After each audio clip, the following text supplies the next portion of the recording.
خوب هستی؟ اینجا چی هست؟ سلام. شرکت درمان ژنتیکی هست برای ویرایش ژن با استفاده از کیت کریسپر که در واقع ژنتیک آره شرکت ژنتیکی هست برای ویرایش ژن. بله ویرایش ژن حالا هم در سلول گیاهی هم جانوری.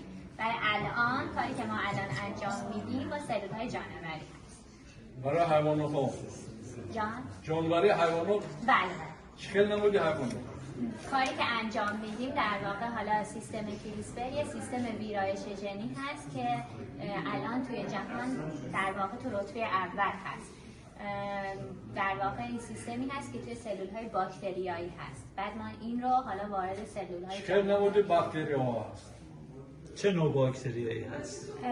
سیستم ایمنی خود باکتری هاست. ما اینو دستکاری کردیم. مثلا باکتری ها وقتی سلول های بهشون حمله میشه با استفاده از این سیستم از خودشون دفاع میکنن. حالا ما اینو در واقع استفاده میکنیم برای اینکه یک سری ژن ها که حالا بیماریزا هستن خطرناک هستن رو ما اینها ویرایش میکنیم داخل سلول جانوری یا حالا سلول گیاهی و حالا به این ترتیب اون بخش ژن رو خاموش میکنیم یا کلا حالا برش میداریم که بهش میگن ناک اپ. این بخش شما چند سال کار دارید روی کار؟ در واقع الان ما از سال 97 شروع به کار کردیم. توی شرکت فناور دانشجویی هستیم ولی خب الان تقریبا 2 سال 8 سال کار شروع کردیم. با تاریخشون فرق میکنه. 7 سال 8 سال. آره.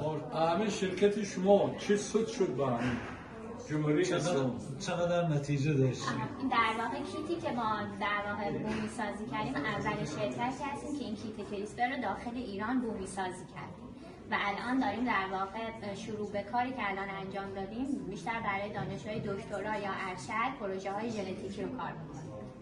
کمک میدیم به دانشجوهای ایرانی. بیشتر برای کار تحقیقاتی پژوهشی است.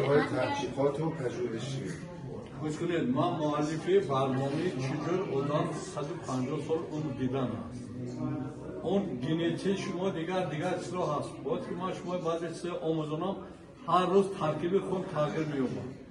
میکروب ها تغییر می‌یابد. از محیط آب تغییر می‌یابد. پرزنت ها عوض میشن. گل ها عوض میشن. مسافه دنیا در تغییر پذیری هست. باید که شما کمتر تغییر کنید.